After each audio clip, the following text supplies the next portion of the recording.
வணக்கம், welcome to family corner. உங்களுக்கு இந்த வீடியோ பிடிச்சிருந்தா லைக் பண்ணுங்கள், கமெண்ட் பண்ணுங்கள், ஷேர் பண்ணுங்கள், மறக்காமல் சப்ஸ்கிரைப் பண்ணுங்கள். இன்னைக்கு சோளத்தை வச்சு களி எப்படி பண்ணுறது நம்ம பார்க்க போகிறோம். இதை சோளச்சோறுன்னு சொல்லுவாங்க. 1 கப் சோளத்தை கல் இல்லாமல் சுத்தம் பண்ணி எடுத்துக்கோங்க. அதை தண்ணியில் நல்லா அலசிக்கோங்க.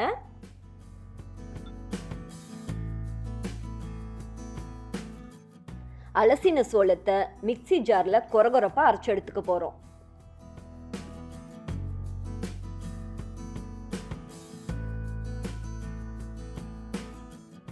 கொரகொரப்பாக அரைச்சி எடுத்துருக்கிற சோள மாவு கூட 2 மடங்கு தண்ணி ஊற்றி நம்ம களி கிளற போகிறோம்.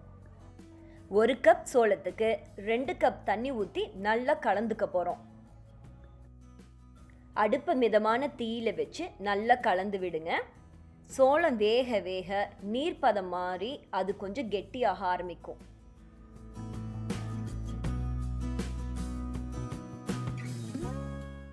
சோளம் கெட்டியாக ஆரம்பிச்சிருச்சு. நீங்க தீயை மிதமான சூட்ல வச்சே கலந்து விடுங்க, இல்லாட்டி அது அடி பிடிச்சுக்கும்.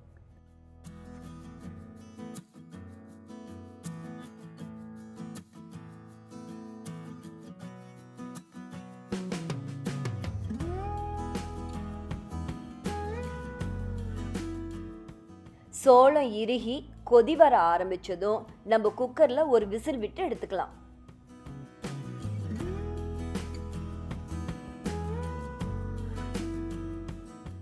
சோளம் ஏற்கனவே வெந்ததுனால இது ஒரு விசில் விட்டா போதும், நல்லா வெந்திருக்கும். சோளத்துல அதிக நார்ச்சத்தும் புரோட்டீனும் இருக்கிறதுனால நீங்க இதை அடிக்கடி உணவுல சேர்த்துக்கலாம். இதை சோளச்சோறுனும் சோளக்களினும் சொல்லுவாங்க.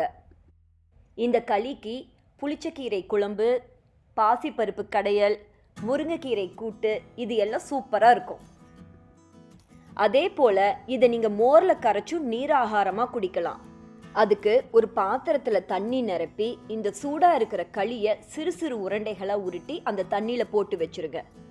அந்த உருண்டை ஆறுனதும் நீங்கள் ஃப்ரிட்ஜில் வச்சு 2 நாள் வரைக்கும் பயன்படுத்திக்கலாம். அதை மோரில் கரைச்சி உப்பு போட்டு நீங்கள் குடிக்கலாம். மிக மிக சுவையான, எளிதான, ஆரோக்கியமான சோளக்களி தயாராயிருச்சு. இது எங்கள் அம்மாவோட ரெசிபி. நீங்களும் ட்ரை பண்ணி பாருங்கள். உங்களுக்கு இந்த வீடியோ பிடிச்சிருந்தா ஃப்ரெண்ட்ஸுக்கு ஷேர் பண்ணுங்கள், ஃபேமிலி கார்னருக்கு சப்ஸ்கிரைப் பண்ணுங்கள். நன்றி.